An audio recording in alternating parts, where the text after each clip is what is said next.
Hey, BIM1 students, this is Mr. Colbert. We're going to be working with lesson 515. We're going to be using headers, footers, and page setup in this lesson. So I'm going to open up Word and create a blank document. And we're going to be using just the default font and font size for Word, which for this version of Word is Calibri 11 point. I'm going to save this document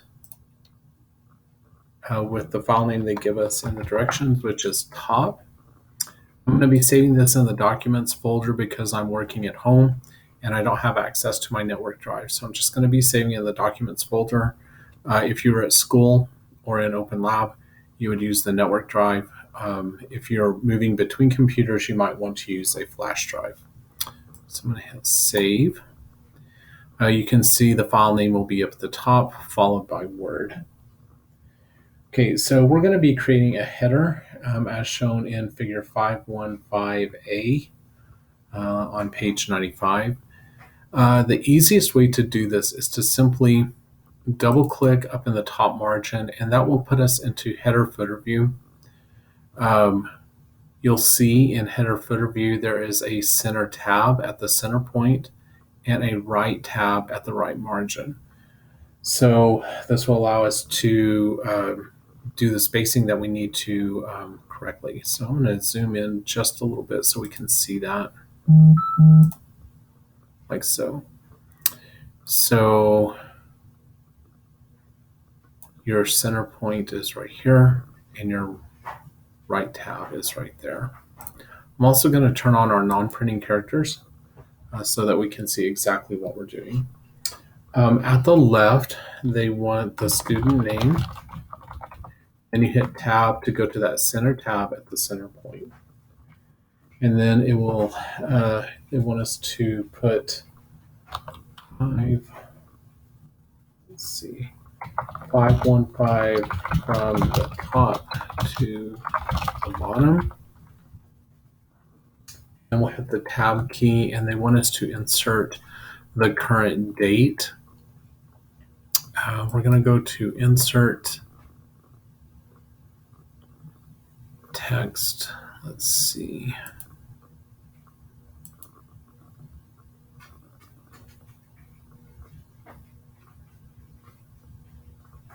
Field and date.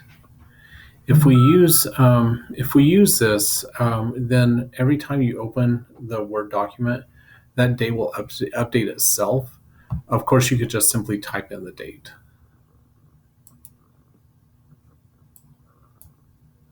So you can see that that's what it looks like. And you can see when you put your mouse over it, you get this update option. So you could do that as well.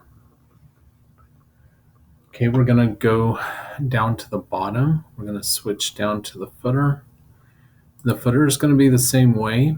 You'll have a center tab at the center point and a right tab at the right margin.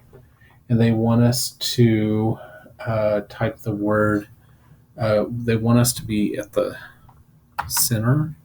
So we're going to tab over and type the word page. And let's see. They want us to insert a page number from there. And so we're going to go to insert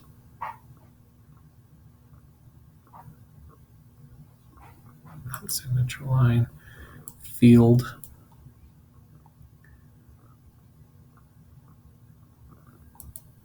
and page.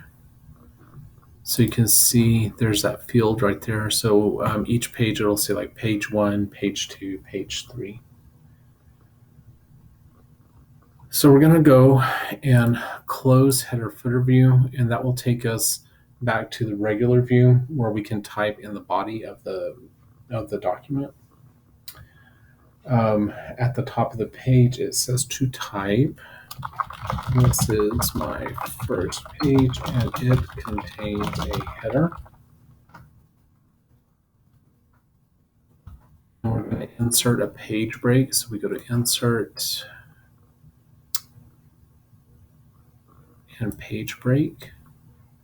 And this will push us down to page 2. This is my second page, and it contains a header 2. Okay, so when we do file and print and get a print preview, you can kind of see what this looks like. You have the header that you typed at the top of each page. Even though you just typed it one time, it's going to appear at the top of every page. Even if this is a 100-page document, it will be there exactly. And then the footer, let's see if I can zoom in on that a little bit. On page 1,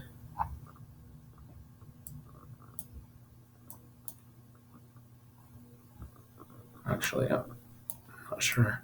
Oh, there we go. Okay, so this is a page 2. So it has the word that we typed, page, and then as we go through different pages, it will show us what that should look like. So there's the page 1 footer, and there's the page 2 footer. So that's all I want you to do on this exercise. Just kind of get used to working with headers and footers. Not any big deal. If you have any questions, email me and let me know.